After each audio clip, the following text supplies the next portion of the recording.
நண்பர்கள் அனைவருக்கும் வணக்கம்.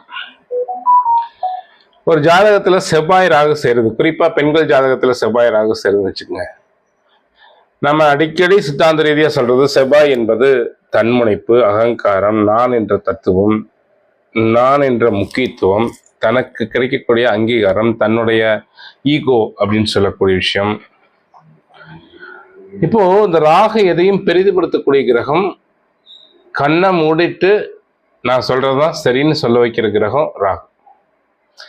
இந்த செவ்வாய் ராகு சேரும் பொழுது அவங்க செய்யறதா சரி அப்படிங்கிற ஒரு நிலைப்பாட்டிலிருந்து அவங்கள மாற்றவே முடியறதில்லை. அந்த செவ்வாய் பக்ரம் பெற்றுட்டாருன்னு வச்சுக்கோங்க, ராகு சேர்றது யோகமா அமைஞ்சிருது. பொருள்காரகத்துவத்துல நிறைய யோகத்தை கொடுத்துருது. ஆனா பிடிவாத குணம் அவங்ககிட்ட இருக்கவே செய்யுது.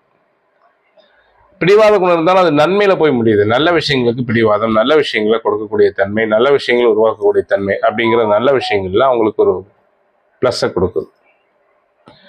ஆனா செவ்வாய் வக்ரம் பெறாமல் ராகுவோட சேர்ந்தார் அப்படின்னா அங்க பிரச்சனை தான். அது பெண்கள் ஜாதகத்தில் சேர்ந்துட்டார் அப்படின்னா இவங்களுக்கு இயல்பாகவே அந்த நான் என்ற தன்மை, அகங்காரம், அது பெண்மை என்பது மென்மையான ஒரு அமைப்பு. பெண்மையினுடைய தன்மை எப்பவுமே சுக்கிரனுடைய தன்மை, மயக்குகின்ற தன்மை. அதாவது ஒரு ஆணை தன்வசம் கொண்டு வரக்கூடிய மயக்கம் அப்படின்னு சொல்லக்கூடிய மயக்கத்தை ஏற்படுத்தி அன்பால் தன் மயப்படுத்தக்கூடிய, அதை முந்தானையில் முடிஞ்சு வச்சுக்கணும்னு சொல்லுவாங்க. வீட்டுக்காரன் முந்தானையில் முடிஞ்சு வச்சுக்கோமாங்க. அங்கேயும் அந்த சுக்கிரன் சொல்றபடிதான் இந்த செவ்வாய் கேட்குது.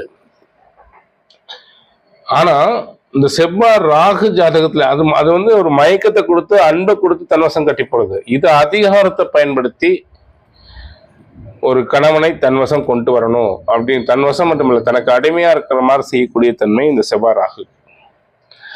அப்ப இந்த செவ்வாய் ராகு சேர்க்கையை சுபகிரகங்கள் பார்க்கல அப்படின்னா, அது பாவருடைய வீடான சனி வீட்டுல இருந்துட்டார் அப்படின்னா ரொம்ப கஷ்டம், ரொம்ப கஷ்டம். செவ்வாய் ராகு சேர்க்கை குடும்ப வாழ்க்கையில் பெண் ஜாதகத்தில் இருக்கும்போது இல்லற வாழ்க்கையை பெரும்பகுதி பாதிக்கின்றது.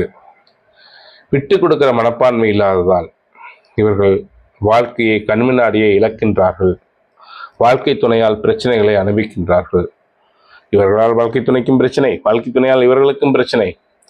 அப்போ இவங்க எப்பவுமே விட்டு கொடுக்கிற தன்மையை தனக்குள் வளர்த்துக்கணும். எதுவுமே சரியா இருக்கணும், தன்னை சுற்றி சரியா இருக்குன்னு நினைக்கிறதை விட அட்ஜஸ்ட்மெண்ட் பண்ணிக்கிட்டு போயிடணும். இந்த உலகத்தில் ஒன்றை போல ஒன்று இல்லை, ஒருவரை போல ஒருவர் இல்லை என்ற தத்துவத்தை புரிந்து கொண்டால் இவர்கள் வாழ்க்கையில் என்றும் இன்பமே. இதை நீங்க ஃபாலோ பண்ணுங்க, கட்டாயம் வெற்றி உங்களுக்கு.